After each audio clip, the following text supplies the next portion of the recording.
Not to my knowledge.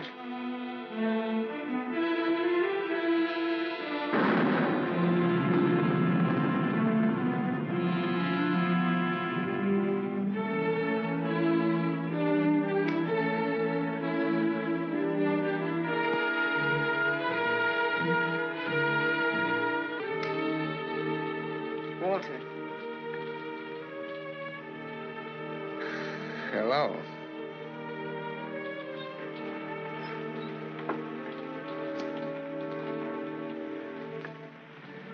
No words? Have a cigarette.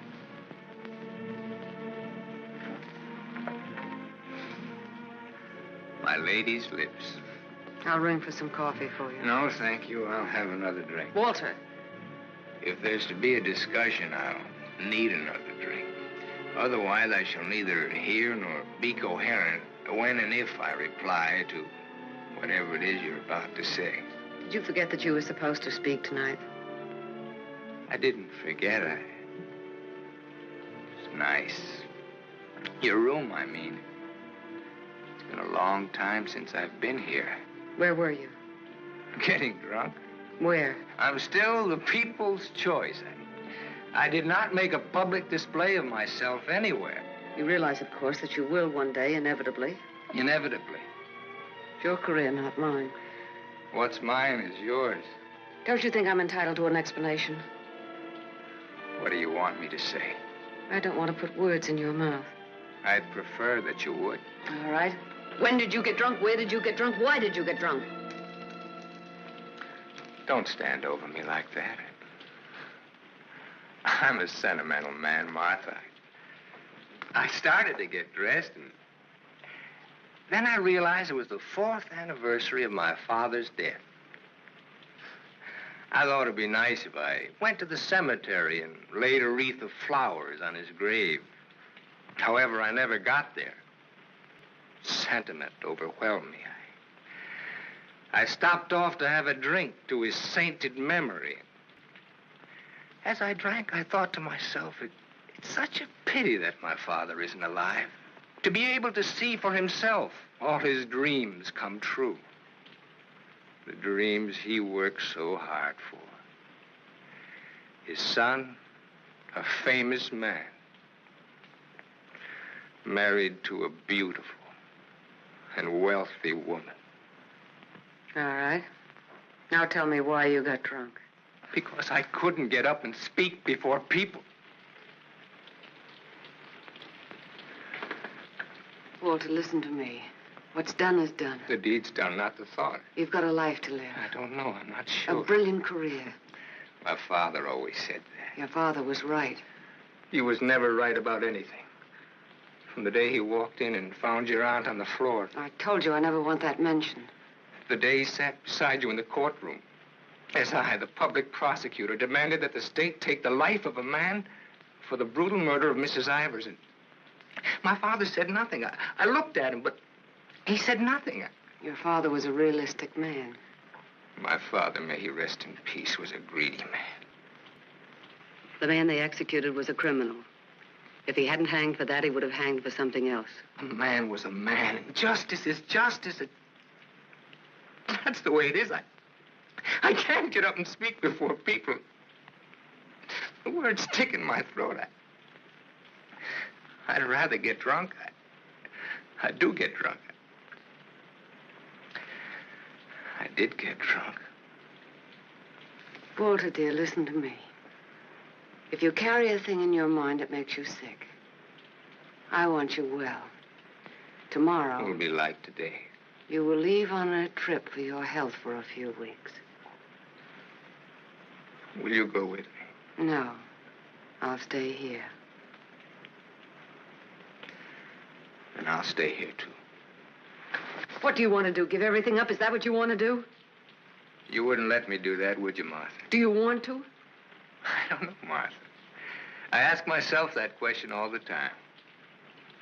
If my father were alive, I could ask him.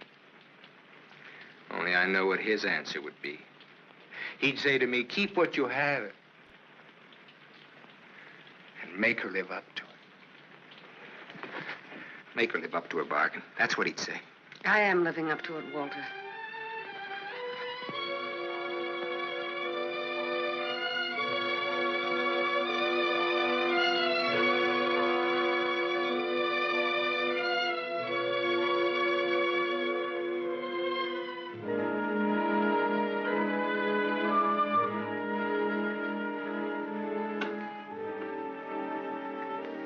There's another drink left. Might as well have it.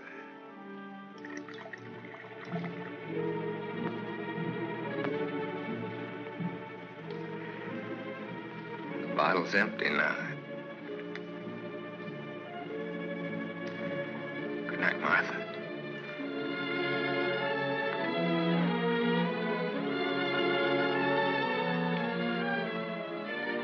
Tell me, Martha, what shall I do about my love for you? Tell me, Martha, why I don't abandon all this. Why I don't just throw it back in your face. You tell me, Walter.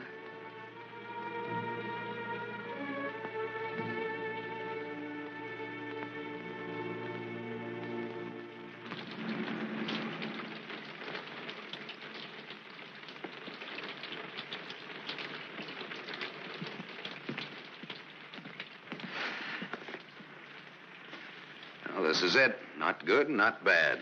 With bath? With bath, and come out, wherever you are. With bath, eh? There's half as many baths as there is rooms. Half the rooms has baths and half hasn't. That's one way of looking at it. Another is, for each 2 rooms, one has a bath in the middle and the other hasn't. Or, you might say, there's a half a bath to each of 2 rooms. How is that again now? There's half as many baths as there is rooms, and if the 2... Sorry. I've already sent the boy with those bags up to your room, Mr. Masterson. Oh, well, they belong to Miss Marichek here. They came in my name because she wasn't registered yet. I missed my bus to Ridgeville.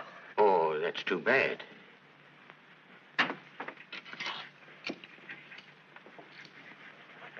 The boy went off at 12. You'll have to manage yourselves. I can't leave the board. Thanks. Good night. Sweet dreams. Good night, Cupid. 25. Your room number's 25. I'm 23. Makes us neighbors.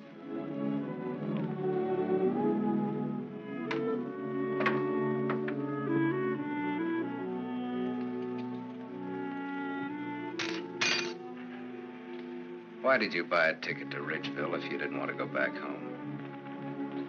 I didn't buy the ticket. I got it, but I didn't buy it.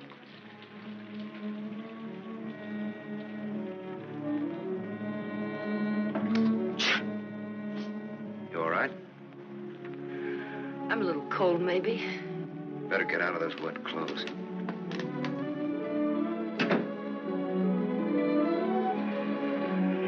I've started your bath for you.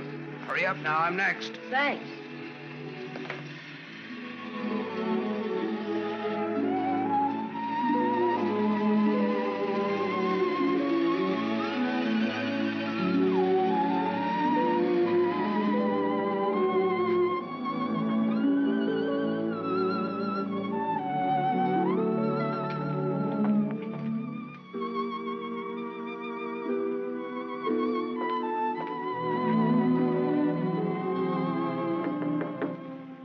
Okay?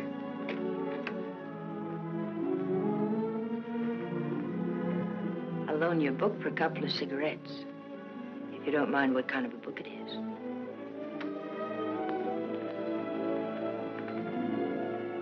That pine soap makes you tingle all over. There's something very personal about soap. It's almost as personal as a toothbrush. I won't use your toothbrush. Where's your book now? You don't care what kind of a book it is? Suspense is killing me. It isn't my book. Somebody here before forgot and left it. I warned you.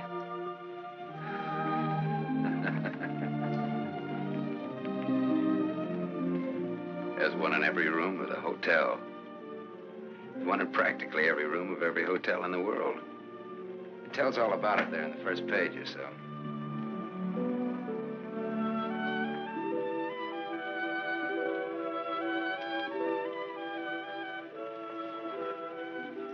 Well, what do you know? No, don't get up. I want to look at you a minute. That's really a picture. Throw me a match. So you're leaving tomorrow? Yeah, we're leaving tomorrow. That is, if the car's fixed. Sure you won't mind me being a passenger? No. Glad of the company. Are you gonna stay in the West? Maybe, maybe not. You might get lonesome again. I've been lonesome before. I was so lonesome tonight I'd like to have died. I know, you mentioned that. But I tried to tell you why. Look, I'm going to take a shower. I just got out of jail. I just got out tonight. Like I said, we leave tomorrow.